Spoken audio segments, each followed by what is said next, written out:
Hey guys, this is another video that I really like, and it's on the internet. It has lots of views, and I can understand why. It's a great introduction to Glo-Bus, and I would really recommend that you subscribe to this guy's channel. Don't forget to subscribe, guys. It means so much. Thanks. How's it going, guys? My name is Mega Miles, and welcome to the Global Business Strategy, I guess like an overview guide.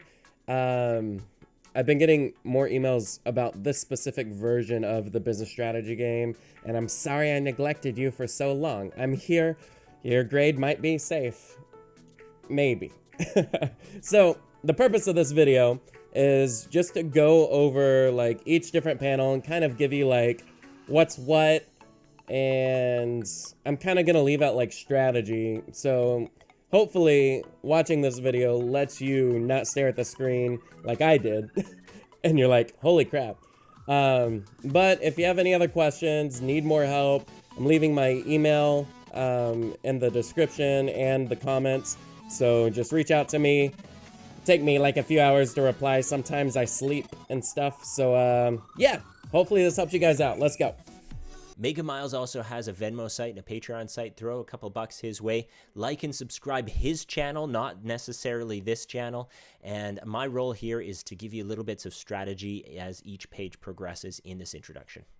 So first, I guess we'll talk about the purpose. So you're a company that's selling two separate technical products. So you have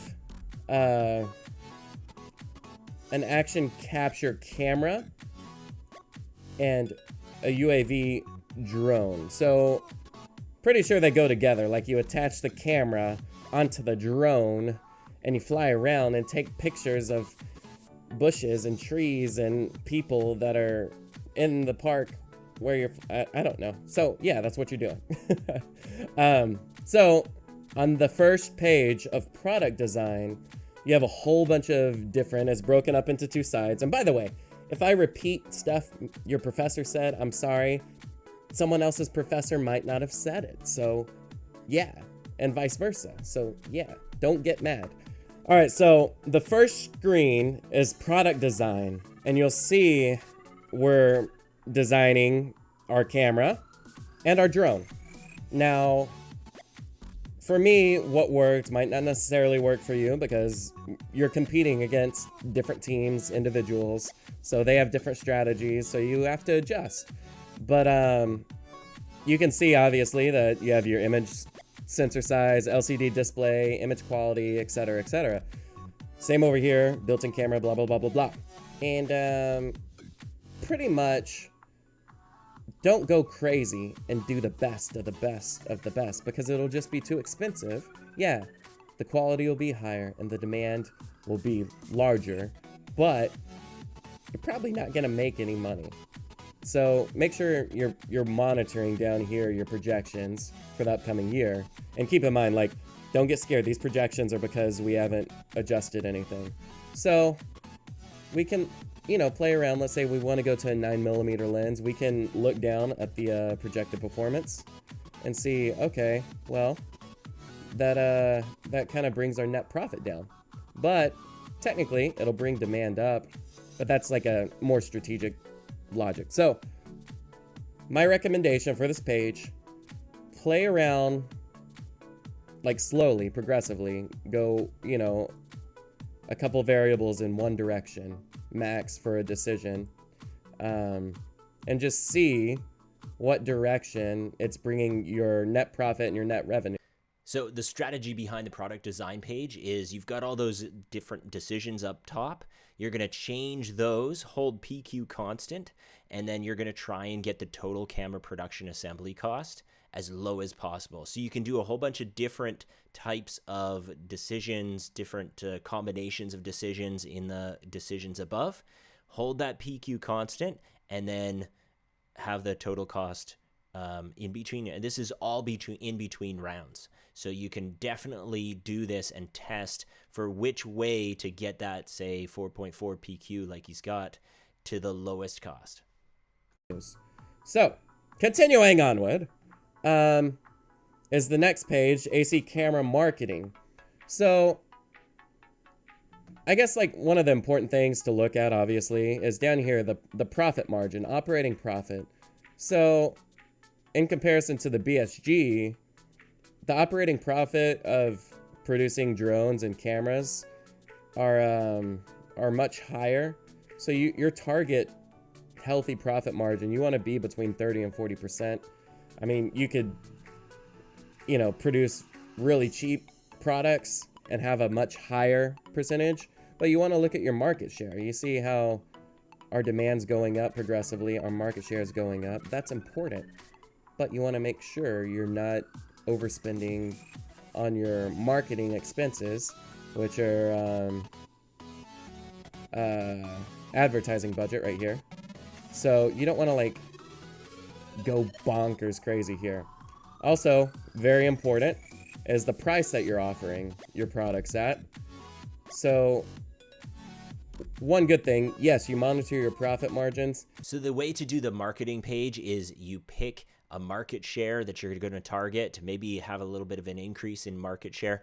And then you have all these decisions above, and it's the same thing as the product design page. You have all kinds of different combinations of price and marketing. Change those until your operating profit margin is the greatest for that market share.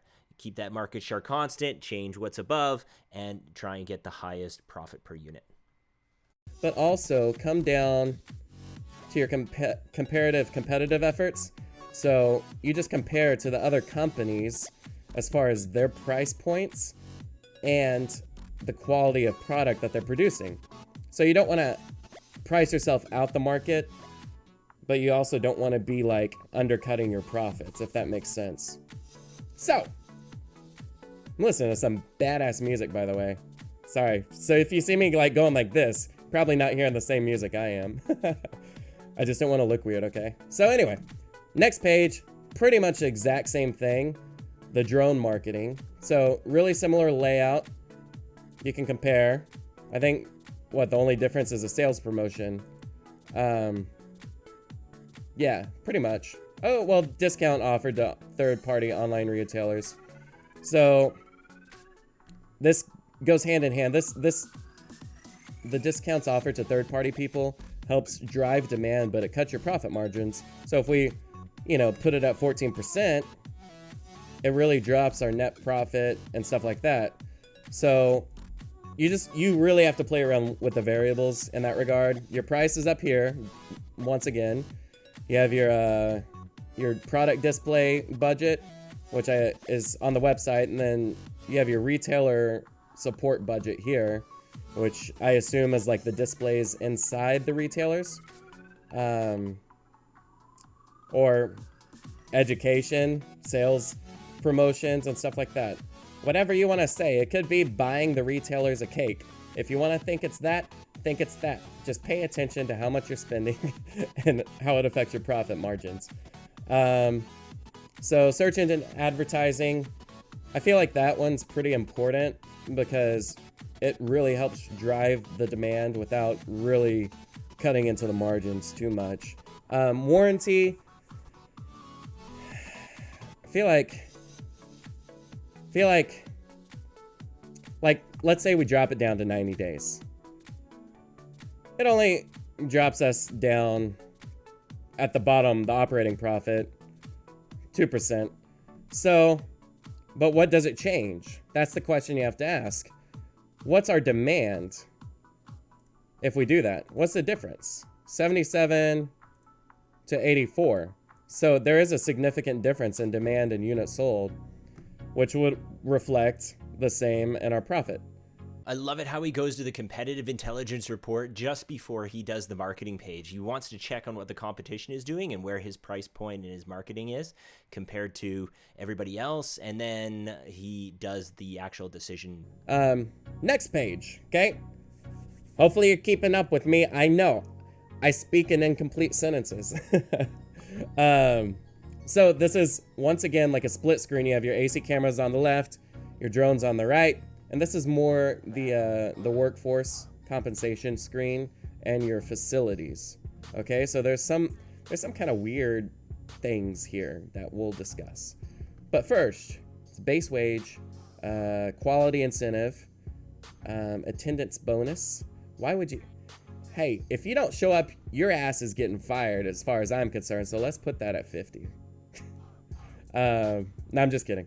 So essentially, and fringe benefits and best practices. So best practices and quality incentive to me are the most important, because what that does is it makes your workers, they have an incentive to not like waste material and to build a better quality product for the same wages, because you've trained them and they have like a financial incentive. So that doesn't mean max it out, but you know, those are two notable variances that you need to pay attention to. So that comes together. Same thing over here. And then we scroll down a little bit into it. You can't go crazy. Don't build a lot of spaces when there's no workstations to do. You know what I mean? Because then your attendance bonus is just, I'm just kidding. Just, yeah, pay attention to that. And buy everyone cakes. All the workers want cakes. For compensation, you want to do whatever gives you the highest EPS per box. And then for facilities, you want your capability equal to the demand, so that and without overtime. So you don't want to have a shortfall, and you don't want to invest too much and have a waste of cash. And then for robots, you want to have a negative number in there so that you have a cost savings. So, special offers to retailers. Now, this is really unique. You can read all the paragraphs if you want, but essentially what it's saying is we have this factory and we're going to offer this special deal to these retailers, and the value index is what you have to pay attention to. So, everyone you're competing against, what I found is that only one person wins. So it's an all or nothing deal. So your special discount offer, let's say we do 10%. It has a value index of 39. So obviously, if we offer a bigger discount, there's a bigger value there. Now, you have to consider the fact that there's only one winner each year, and the fact that maybe the value, the discount you're offering is cutting your profits too much if you have enough demand and your production capacity isn't there. That makes sense. So is it best to sell on your own or to offer these special deals? And yeah, so that's really all. And then you, like down here, am I assuming it's gonna be accepted or not? It's risky to do because it's one person that wins. So for special contracts, I just go 40% for the very first year, and then I go 10 points higher than the next highest competitor from the previous year for value index. So that's how I play that. This is like your corporate responsibility page. This is pretty straightforward.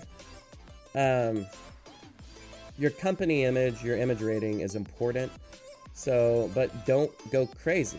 Don't give away half the company revenue to, like, I know, like, whatever your favorite charity is, it's a great cause, but you can't tank your company. So be progressive, be smart about it, essentially. You know, once you see your company's doing well, then offer these different programs progressively. Yeah. I really do all the CSRC initiatives that don't cost a lot of money, but as soon as I do those, I have to continue that through the entire game. It will compound in your favor if you continue doing something that you did before. So last page is the financial page. So really depends what you want to do here. Stock repurchases are very important.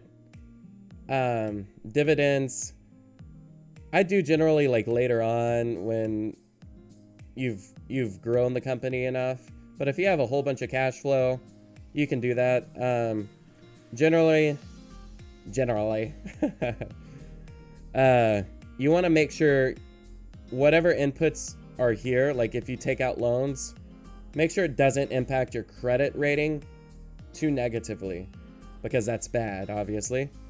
And yeah, so early repayment of loans can help boost the credit score. Never really issue stock unless you're in super big trouble, which if you're there, then yeah, maybe you should email me. As to the finance and cash flow page, maybe what you should do is take a look at issuing loans and buying back shares in a proportion that allows you to have a good credit rating. And the things that determine credit rating are in the bottom right-hand corner of the page, and then you can also see your credit rating on the page as well. The way I play it, or tell first-time players, is to have about a 60-40 debt to equity and a current ratio of about 2. And that'll get you through most of it until nearer to the end. Then you can pay back your loans and get the A+ credit rating. Yeah, so generally, that's like the basic overview. There's a lot more to it than that, but hopefully watching this video helped you kind of have a better understanding, because I know a lot of people are getting handed these assignments and their professor's like, hey, read the stuff over here in the panel. There's a lot of panels over here. Read those and good luck. No, it shouldn't be like that. So but you can see when I helped my friend, we went to the stars. But yeah, so let me know in the comments. Leave that like so other people don't fail and stuff like that. Let me know if you have any questions. I'm here to help. My email's in the description, like I said, the comments or whatever. So yeah, good luck to everybody. I love you so much. All right, guys, I hope this tutorial helped you out a lot.